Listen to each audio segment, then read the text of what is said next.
हिंदुस्तान के हर प्रदेश और हर प्रांत से, हर शहर से लोग आते हैं मुंबई में फिल्म जगत में, और उनमें से कुछ ऐसे होते हैं जो अपनी मिट्टी की खुशबू से जुड़े हुए होते हैं, मिट्टी की खुशबू में लिपटे होते हैं। ऐसे ही हमारे आज के स्टार जिनसे हम आज बात करने वाले हैं, उनको इस इंडस्ट्री में आए हुए करीब 15 साल हो गए हैं और करीब 26 उन्होंने फिल्में की हैं। तो चलिए मिलते हैं इस कलाकार से। कौन है ये, आप खुद जानेंगे थोड़ी सी देर में।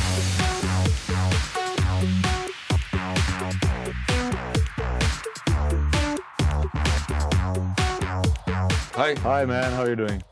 मुझे लगा शायद आपकी तबीयत कुछ खराब थी। हाँ, मैं एक्चुअली कल मेरे लाल रंग के इंटरव्यूज़ थे, बट मैं नहीं जा पाया क्योंकि मैं हरियाणा गया था सद्भावना सम्मेलन में, और वापसी में हमने नकली ISI ब्रांड का हमने पानी पी लिया, तो I got very sick. But आज थोड़ी हिम्मत करके किया है क्योंकि पिक्चर तो रिलीज होगी और उसकी प्रमोशन तो करनी ही है। हमारा जो शो है इसका नाम है ये फिल्म नहीं आसान। हाँ, तो आपने पहली ही लाइन, पहले ही जवाब में बता दिया कि आप बीमार हो, कुछ भी हो, आपको शूटिंग पे भी जाना पड़ेगा, आपको प्रमोशन भी करना पड़ेगा। जी, जी, और वो भी एक नहीं, कम से कम 30, 35, 40 पता नहीं कितने इंटरव्यूज दिन भर में होते हैं। बहुत ज़्यादा। जी। पर मुझे ये बताइए कि ये जो फिल्म है, मैं आपकी जो मैनेजर उनसे एक बात कर रहा था पांचाली, तो उन्होंने मुझे कहा कि यार ये फिल्म वाकई में आसान नहीं थी।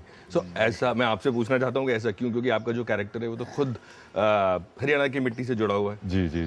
तो मुझे लगता है कि वहाँ की भाषा तो आपको पता ही है, सब कुछ मालूम है, सारे न्यूएंसेस पता है। फिर ऐसा क्यों कहा उन्होंने? क्योंकि ये बिल्कुल इंडिपेंडेंट फिल्म थी, नया सब्जेक्ट था, तो उसको लेके हमेशा तकलीफ रहती है। ट्राइड एंड टेस्टेड फार्मूला जो कि मैं यूजुअली अवॉइड करता हूँ, तो हमेशा उन फिल्मों में तो तकलीफ रहती है।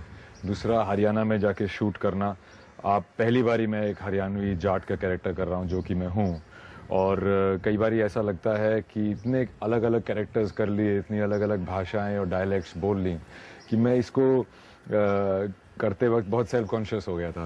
और ऐसा लगा कि कहीं मैं ज़्यादा ना बोल दूं और लोगों को समझ में ही ना आए। तो this was rooted in Haryana and I was very fortunate to be a part of it, and it has turned out probably one of my best films. Shoot आपने उधर ही की है?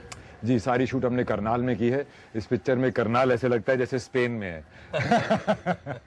तो वहाँ पे ये भी मुश्किल हुई होगी कि जो लोग हैं वहाँ के रहने वाले हैं, उनको लगा यार अपना गांव का छोरा आ गया। हाँ, वो बहुत था, बट बहुत कोऑपरेटिव थे सब लोग। एक आधी बार ही मुझे माइक पे जाके बोलना पड़ा कि भाई आड़े हट जाओ, आड़े शूटिंग चल रही है, but otherwise it was very cooperative. Everywhere you go people offer you food, दूध, दिस दैट। अभी भी आप रूट से जुड़े हुए हैं अपने?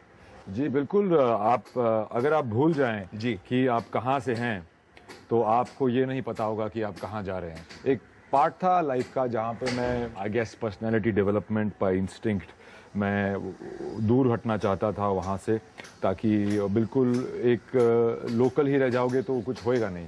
But then slowly I realize that I cannot kill my inner self. जैसा कहते हैं ना, you can take the boy out of Haryana but you can not take Haryana out of the boy. So I am back to my roots. Haryana जैसी जगह, जिस जगह से आप आते हैं, वहाँ पे एक्टर्स उनको बहुत ज्यादा इस तरह से नहीं लेता कि आप कोई काम कर रहे हैं। भाई हाँ ठीक है, एक्टिंग तो कर रहा है, कर क्या रहा है? हाँ। नहीं, वो ऐसे ही बोलता है राइट कि एक्टिंग तो कर रहा है, पर कर काम क्या करता है? काम क्या करता है? जी। मुझे लगता है कि आप जिस तरह के परिवार से आते हैं, पढ़े लिखे लोग हैं, पर वहाँ पे इतनी मुश्किल शायद नहीं हुई होगी। मुश्किल थी या नहीं थी? मुश्किल थी, क्योंकि ऑस्ट्रेलिया में मैं जब पढ़ता था तो वहाँ पे मैं अपने पहले साल में फेल हो गया था अपने कॉलेज में। मैं ह्यूमन रिसोर्स मैनेजमेंट और मार्केटिंग कर रहा था। तो I called up my dad. हमारे कॉलेज में एक परफॉर्मिंग आर्ट्स का बहुत अच्छा डिपार्टमेंट था, तो मैंने उनको बोला कि परफॉर्मिंग आर्ट्स ज्वाइन कर लेता हूँ पापा। तो उनको पहले बोला कि परफॉर्मिंग आर्ट्स होता क्या है? मैं कहा एक्टिंग। तो हिज फर्स्ट आंसर वॉज कि अगर भांडी बनना है तो घर ही आ जा। तो उस वक्त जब मैं उस टाइम की बात कर रहा हूँ 95 की, उस वक्त तो बिल्कुल ही it was a very look down upon profession, and you know, I'm from a doctor's family and all that, so nobody was taken to it kindly. पर जब मैं वहाँ से अपनी एजुकेशन ख़त्म करके वापस आया तो मुझे जॉब मिल गई। तो उसके जॉब मिलने के अपॉइंटमेंट लेटर के बाद मैंने अपने पिताजी को बोला कि देखो, मेरे को ये काम तो मिल गया है, पर मैं ये नहीं करना चाहता, मैं एक्टर बनना चाहता हूँ। तो both my mom and dad looked at each other and then they said कि भाई तूने जो करना है कर, हमारे ऊपर बुढ़ापे में बोझ मत बनियो। तो that is what I took upon myself, and since then they only question me कि बेटा इतना मत कर कि यू नो दिमाग ही खराब हो जाए। मैं बहुत अपने आप को खुशनसीब मानता हूँ कि मैंने लीडिंग बाय एग्जाम्पल किया कि सिर्फ डॉक्टर, इंजीनियर, गवर्नमेंट जॉब और यही सब हम और फौज में भर्ती होना ही हमारा वो नहीं है। हम काफ़ी टैलेंट आर्ट में, हर चीज़ में, हर फील्ड में आप जा सकते हैं। जी। तो वो मेरे ख्याल से 95 से अब तक जो फ़र्क हुआ है 20 साल में, वो ये फ़र्क हुआ है कि अब गांव-गांव में लोग एक्टर बनना चाहते अब हैं। आपके घर आसपास भी जो लोग पड़ोसी होंगे वो भी कहते होंगे जी कि जी यार जी, उनमें से कई तो बॉम्बे में है। और वो ये भी आता है रणदीप है अपना हाँ वो ना संभाल भाई, लेगा। अभी हमारा भी कुछ करा दे। मगर यार देख, मेरा कभी किसी ने कुछ किया नहीं था, मुझे वो रास्ता आता नहीं कि कोई रिकमेंड कर दे और ऐसे हो जाए। मैंने थिएटर शुरू किया था, नसीर साहब ने मुझे एक्चुअली थिएटर में चुना था। तो और मुझे कोई थिएटर बैकग्राउंड एजुकेशन नहीं थी, कुछ नहीं था, पर उनको लगा था कि कुछ है। तो मैं बहुत खुशनसीब मानता हूँ कि वो मेरे ख्याल से मेरा लाइफ का सबसे बड़ा टर्निंग पॉइंट था, जब मॉनसून वेडिंग में नसीरुद्दीन शाह साहब की शागिर्दी में मैं आ गया।